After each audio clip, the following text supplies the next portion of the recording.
Ó, aqueles caminhões ali é modelo novo, ó. Eu tô aqui em Kawasaki Higashi Rokijima. Vim descarregar. Ó, eu descarreguei nesse prédio aí, ó. Aí você sobe com o caminhão. Esse caracolzão aí, ó, o caminhão vai subindo aí, ó. Eu tava lá no terceiro andar. Descarreguei aí.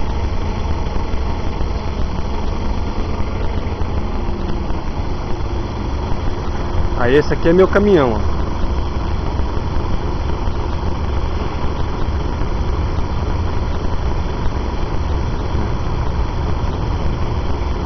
Meu caminhão, tô aqui no mar, ó. Debaixo dessa água aqui, ó,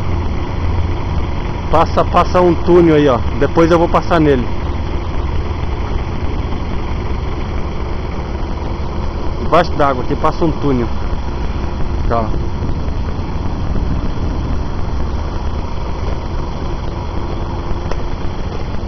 Ah, vou mostrar meu bruto pra vocês.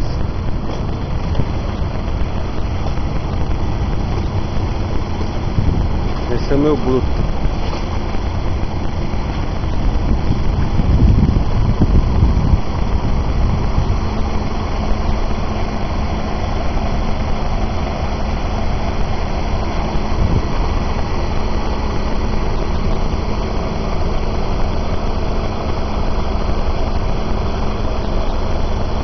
Esse é o caminhão que eu trabalho.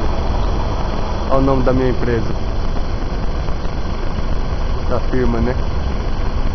Yumika Transporto, conhecida como Vagão Express.